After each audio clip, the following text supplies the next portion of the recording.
జిల్లా 14వ డివిజన్ లో municipality corporation BRS అభ్యర్థి ఓట్నాల రవీందర్ భారీ మెజార్టీతో గెలిపించాలని నడిపెల్లి విజిత్రావు పిలుపునిచ్చారు.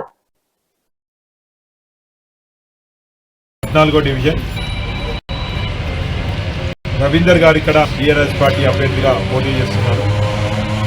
ప్రజలందరూ కూడా ఒకటే ఆలోచనతో మంచి వ్యక్తి, 10 మందికి మేలు చేసే వ్యక్తి, దైవభక్తి ఉన్న వ్యక్తి, పెద్దలంటే గౌరవం ఉన్న వ్యక్తి, అనేక సంవత్సరాలుగా రాజకీయాలలో ఉంటూ అనేక మందికి వాళ్ళ అవసరం ఉన్నప్పుడు ఒక అన్నలా, ఒక కొడుకు లెక్క, ఒక తమ్ముడు లెక్క వాళ్ళకు ఒక సపోర్ట్ లెక్క ఉండి అందరి ఇంట్లో ఒక కుటుంబ సభ్యుల లెక్క ఉన్నాడు. కాబట్టి 8 సంవత్సరాలకు అవకాశం వచ్చింది బీఆర్ఎస్ పార్టీ తరఫున. పెద్దలు దివాకర్ రావు గారు టికెట్ ఇచ్చారు. కాబట్టి ఇలాంటి వాళ్ళను మనం గెలిపించుకోవాలి అనే ఒక ఉద్దేశంతో ప్రజలందరూ కూడా రవి గారికి ఓటేయాలని డిసైడ్ అయిపోయినారు. వారందరికీ కూడా పేరు పేరున ధన్యవాదాలు. ఇక మంచిర్యాల మున్సిపల్ కార్పొరేషన్ పరిధిలో ఎలక్షన్ చూస్తా అంటే ఒక తరపున అటు కాంగ్రెస్ పార్టీ చేసిన మోసాలు, 2 సంవత్సరాల క్రితం వాళ్ళు 6 గ్యారంటీలు అన్నారు, కానీ అది 6 మోసాలు. వాళ్ళ వార్డ్ రూమ్లో కూర్చున్నప్పుడు మనం ఏమేమి అమలు చేస్తామని డిసైడ్ చేయలే. వాళ్ళు ఏవేవి మోసాలు సాధ్యం కానీ అయితేనే ప్రజలు నమ్ముతారు, సాధ్యమైందంటే మనకు ఓటు రావనే ఒక కుట్రతోని వాళ్ళు మేనిఫెస్టో అప్పుడే డిసైడ్ అయిపోయారు అబద్ధాలు రాయాలని. ఇవాళ కోడలికి ప్రతి ఆడబిడ్డకి 2500 అన్నారు, అది లేకుండా పోయింది. సిలిండర్ 500 అన్నారు, అది లేకుండా పోయింది. ఇంకా కేసీఆర్ కిట్టు 12,000 రూపాయలు పాపం ఎవరైతే గవర్నమెంట్ హాస్పిటల్లో డెలివరీ చేస్తారో పాలింత ఆడబిడ్డలకు ఇచ్చేది, అది బంద్ పెట్టిండ్రు. తర్వాత స్కూటీలు ఇస్తాన్నారు, స్కూటీ బంద్ అయిపోయింది. ఆడవాళ్ళు బంగారం అంటే ఇష్టం ఉంటుంది కాబట్టి మనం 1,00,000 కేసీఆర్ ఇస్తాడు, 1,00,000 కాదు బంగారం పేరు చెప్తే వాళ్ళు మోసం చేయొచ్చనే ఉద్దేశంతో తులం బంగారం అన్నారు.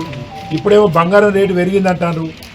బంగారం రేటు పెరుగుతుందని తెలియనోడు రాజకీయ నాయకుడు ఎట్లయితాడు, పరిపాలకులు ఎట్లయితాడు, ముఖ్యమంత్రి ఎట్లయితాడు, మంత్రులు ఎట్లయితారు, ఎమ్మెల్యేలు ఎట్లయితారు? ఎప్పుడు పెరగలే బంగారం ధర, ఏ సంవత్సరం పెరగలే.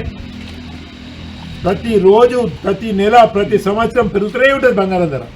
అంటే వాళ్ళు పెట్టేటప్పుడు తెలుసు వాళ్ళు బంగారం ధర పెరుగుతుంది ఇయ్యలేమని, కానీ మోసం చేయాలంటే బంగారం అనే పదం వాడాలి. పెరిగింది బంగారం ధరే కాదు, బంగారం ధర ఎట్లా పెరుగుతుందో కాంగ్రెస్ పార్టీ మీద వ్యతిరేకత కూడా అంతే స్పీడ్గా, అంతే ఎక్కువగా పెరుగుతుంది. ప్రజలందరూ కూడా ఆ పార్టీకి బుద్ధి చెప్పడానికి సిద్ధంగా ఉన్నారు. ఇక్కడ ఎమ్మెల్యే వేంసాగర్ రావు ఏదైతే జై తెలంగాణ, జై కేసీఆర్. ఈరోజు మంచిర్యాల పట్టణం మున్సిపల్ కార్పొరేషన్ ఎన్నికల్లో భాగంగా 14వ డివిజన్ నేను, నా పేరు ఓట్నాల రవీందర్, ఈరోజు అత్యధిక సంఖ్యలో కార్యకర్తలు, నాయకులతో కలిసి వాడవాడలా తిరుగుతూ ప్రజలందరితో మమేకమై కారు గుర్తుకు ఓటు వేసి నన్ను అత్యధిక భారీ మెజారిటీతో గెలిపించాలని ఓటర్ మహాశైలి కలవడం జరుగుతుంది. ఇప్పుడు మధురానగర్ ఏరియాలో ప్రచారం కొనసాగుతూ ఉంది. కార్యకర్తల, నాయకులు అందరూ కూడా వెళితే బిడ్డాని ఎందుకు తప్పకుండా నుండి గెలిపించుకుంటాం, మీకే ఓటు వేస్తాం, తప్పకుండా కారు గుర్తు రావాలి, కేసీఆర్ రావాలని ప్రజలందరూ కూడా ముక్త కంఠముతో చెప్తున్నారు. వారందరూ కూడా పేరు పేరున ధన్యవాదాలు.